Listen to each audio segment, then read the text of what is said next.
प्रधानमंत्री जी, चुनाव 5 राज्यों में है। अब पंजाब की बात करती हूँ तो आपको क्या लगता है कि बीजेपी ने जो अपना एलाई खोया है पंजाब में, उसकी वजह से मतलब तीसरी पार्टी आ रही है शायद पंजाब में पहली बार, पर बीजेपी कभी अपना रूट्स बना नहीं सकी उस राज्य में।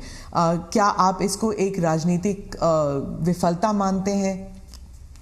मैं समझता हूं कि मेरी पार्टी के जो वरिष्ठ नेताओं ने उस समय जो नीतियां बनाई, जो रणनीतियां बनाई, वो उस समय के लिए बहुत अनिवार्य थी और उसके कारण पंजाब की एकता, पंजाब के अंदर फिर से एक बार शांति का माहौल बने, पंजाब खून खराबे से बाहर निकले। और मैं मानता हूं कि भारतीय जनता पार्टी ने अपने राजनीतिक स्वार्थ के बजाय पंजाब का हित सुप्रीम माना और उसने राजनीतिक जो भी कॉम्प्रोमाइज करने की आवश्यकता थी किया। वो बहुत जरूरी था, इसलिए किया।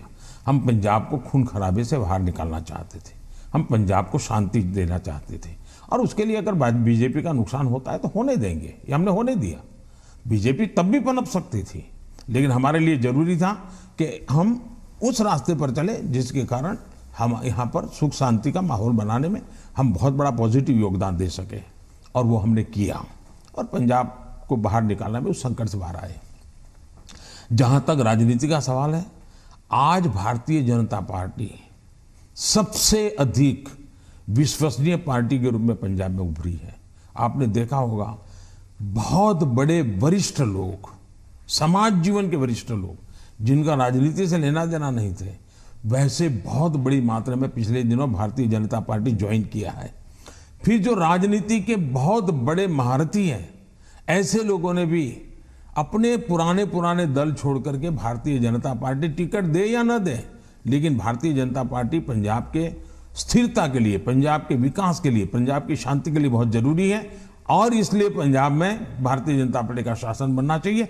आज पंजाब से आवाज उठी है और इसलिए है हम आगे बढ़े हैं। आज दो दल भारतीय जनता पार्टी के साथ जुड़ गए हैं। कैप्टन साहब और ढींडसा साहब बहुत पुराने लोग हैं जो राजनीति के वहाँ महारथी रहे, 3-3 दशक तक, जिन्होंने वहाँ की राजनीति को दिशा दी है। ये लोग आज भारतीय जनता पार्टी को पसंद कर रहे हैं और इसलिए मैं मानता हूँ कि भारतीय जनता पार्टी पहले की तुलना में बहुत ही यशस्वी होगी। पंजाब के लोगों के जो एस्पिरेशंस, कई कारणों से हमने भी शायद कॉम्प्रोमाइज कर करके अपनी पार्टी का नुकसान किया, हो सकता है कुछ लोगों का भी हुआ होगा, लेकिन अब जब हम खुल करके आए हैं तो उनका भी हौसला बुलंद हो गया। जो लोग दबे हुए रहे थे वो भी खुल करके हमारे साथ आए हैं। हमने किसान को डायरेक्ट बेनिफिट के लिए हम अड़े रहे, हमने कैप्टन साहब को समझाया, कैप्टन साहब हमारे साथ थे, उस समय वो मुख्यमंत्री थे, सहमत हुए और किसान को डायरेक्ट बेनिफिट ट्रांसफर हमने किया पंजाब में, उसकी खेत की। तो मैं 1000 से ज्यादा वीडियो निकली है, 1000 से ज्यादा सोशल मीडिया में, एक मिनट की वीडियो में देख रहा था, मैंने भी कभी 10-12 तो देखी होगी। किसान कह रहा है कि मेरा खेत तो उतना ही है, मेरी फसल वही है जो मेरे 20-25-30 साल से हम कर रहे हैं, पैदावार भी उतनी है, लेकिन मेरे घर में इतने रुपये पहले कभी नहीं आए जितने मोदी जी की सरकार ने डायरेक्ट बेनिफिट ट्रांसफर का निर्णय किया और किसान को जो माल है उसका पैसा सीधा बैंक में खाते में उसके जाएगा। तो सारे बिचौलिए गए, कट जो होता था वो गया और मुझे मेरा पूरा पैसा मिला। ये छोटा किसान आज भारतीय जनता पार्टी का जय जयकार कर रहा है।